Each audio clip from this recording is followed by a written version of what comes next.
नमस्कार, आप देख रहे हैं द हिंद 24 न्यूज और मैं हूं आपके साथ साक्षी। आई नजर डालते हैं आज की बड़ी खबरों की ओर। आरामबाग एक कॉलेज की संगीत विभाग की एक शिक्षिका के खिलाफ बेहद गंभीर और चौंकाने वाला आरोप सामने आया है। आरोप है कि शिक्षिका ने अपनी ही छात्रा को प्रेम प्रस्ताव दिया और जब छात्रा ने उसे ठुकरा दिया तब उस पर मानसिक और शारीरिक प्रताड़ना शुरू कर दी। अभियुक्त शिक्षिका की गहन जांच शुरू हो गई है। वहीं शिकायत करने वाली छात्रा मेघना सरकार आरामबाग के 14 नंबर वार्ड के बेनेपुकुर इलाके की निवासी है। मेघना का आरोप है कि पढ़ाई के दौरान शिक्षिका ने पहले उनसे मित्रता की, फिर उनकी ही घर के ऊपर वाले तल्ले में एक कमरा किराए पर लेकर रहने लगी। इसके बाद उनके ऊपर जबरन घनिष्ठ संबंध बनाने का दबाव बनाया गया। छात्रा ने साफ कहा कि उन्होंने जब प्रेम प्रस्ताव ठुकरा दिया तब शिक्षिका ने उन्हें ब्लैकमेल करना शुरू किया, डराया धमकाया और यहाँ तक कि आत्महत्या की धमकी भी दी। आरोप तो यह भी है कि शिक्षिका ने एक से अधिक बार आत्महत्या करने की कोशिश की।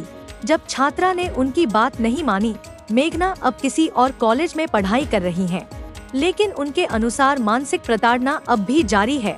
उनके परिवार का कहना है कि इसका असर उसकी पढ़ाई पर भी पड़ रहा है। पिछले जून महीने में मेघना ने आरामबाग थाने में लिखित शिकायत दर्ज कराई थी, लेकिन तत्कालीन समय में पुलिस ने गंभीर आरोप के छानबीन में बिताया।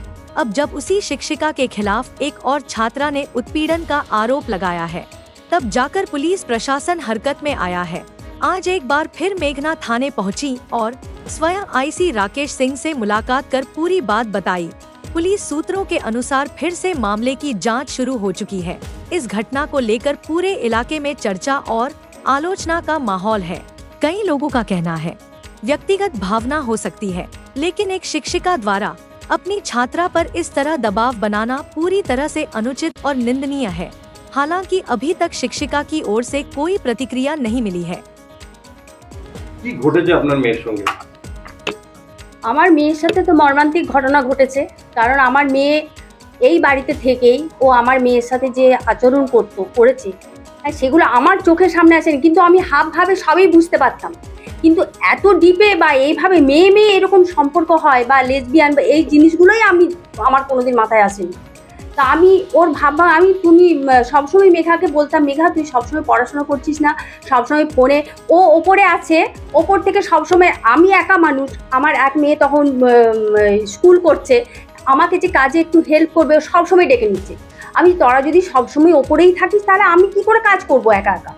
তো যাই হোক, এখন আমাদের পরিচয় হয় ও কলেজে আমার মেয়ে ভর্তি হয়েছিল, আমার মেয়ে সেখানে গান শোনে। তো একদিন হঠাৎ করে আমাকে ফোন করে বলছে, মানে মেঘার সাথেই বলছে যে তোর একটা রেকর্ডিং করব। তো রেকর্ডিং করব, আমাকে বলছে যে কোথায় করতে হবে রেকর্ডিং, বলছে কলকাতায়। দিয়া বলছে তোর মাকে দিই না, দিয়ে আমাকে দিয়েছে। আমাকে বলছে যে হ্যাঁ কাকিমা, আমি এরকম তনয়া পাল চৌধুরী বলছি, আমাকে তুমি করেই বলতে পারো, কোনো অসুবিধা নেই। তো আমি মেঘার এরকম একটা রেকর্ড করবো।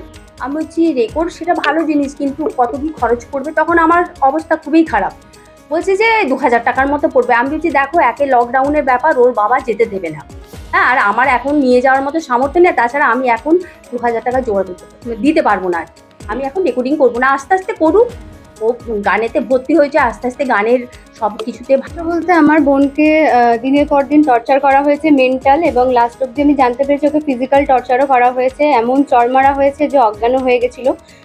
যেদিনে ঘটনাটা ঘটে তার পরের দিন ওখানে যারা উপস্থিত ছিল তাদের মধ্যে একটি ছেলে, নামটা নিতে চাই, শুভজিৎ, সে আমাকে এই ঘটনাটা জানায় যে তাকে চড় মারা হয়েছিল এবং তাকে আমার বোনকে বাড়িতে আসতে দেওয়া হয়নি। বাড়িতেও আসতে চেয়েছিল সেই রাতে যখন ফ্ল্যাটে ছিল, এবং আসতে দেওয়া হয়নি। সেখানে সবাই উপস্থিত ছিল। আমরা এখন চাইছি যেটা, যে এই ম্যাডামের আসল মুখোশটা যেন সামনে আসে, এবং যারা যারা এই ঘটনাটা জানে বা যাদের সাথে হয়েছে তারাও যেন সামনে এসে এই ঘটনাটা বলে। জানুয়ারি মাসে তনয়া পাল চৌধুরী ফ্ল্যাটে। ওখানে ওটা ওই ভি মার্টের পাশের গলিতে।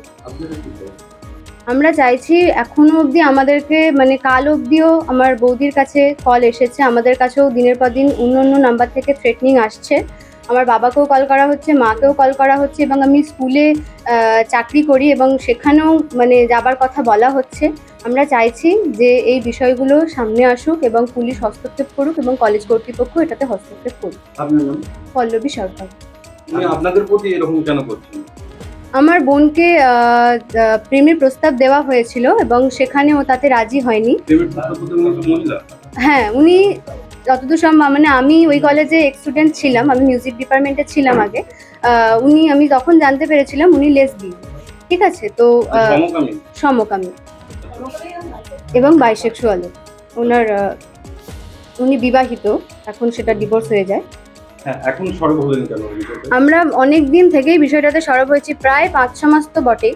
এই বিষয়টা জানার পরে যখন থেকে আমার বোনকে মারধর করা হয়েছে, আমরা বিষয়টাতে সরব হয়েছি, আমরা ফ্যামিলি মিলে, এবং পুলিশকেও আমরা জানিয়েছি। বিষয়টা আরও উঠে এসেছে রিসেন্ট যে মেয়েটির সাথে ঘটনা।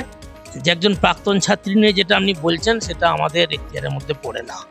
উনি এখন আমাদের বর্তমানে স্টুডেন্ট নয়, আর ওনার বাড়িতে আমাদের কোনো অধ্যাপিকা ভাড়া ছিলেন কি ছিলেন না সেটা আমার জানা নেই, এবং সেই প্রশ্নটা উনি থানাতে যেতেই পারেন। অ্যাজ এ সিটিজেন, আরামবাগের একজন বাসিন্দা হিসেবে তিনি যেতেই পারেন। সেটা তখন রানিং ছিলেন যে উনি বোধহয় 21 সালের স্টুডেন্ট ছিলেন, খুব সম্ভবত সেই সময়। তিনি যদি সেই সময় কোনো অভিযোগ করেছিলেন, আমি তখন দায়িত্বে থাকিনি। আর ওই বিষয়টা নিয়ে যেহেতু উনি আমাদের এখন স্টুডেন্ট নয়, এই বিষয়ে আমাদের কোনো বক্তব্য এখন নেই বর্তমানে।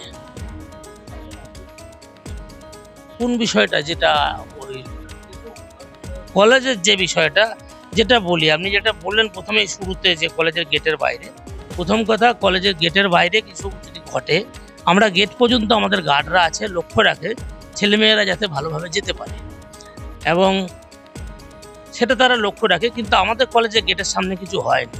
এটা ওই আমাদের কলেজ থেকে কিছুটা। देखते रहिए द हिंद 24 न्यूज।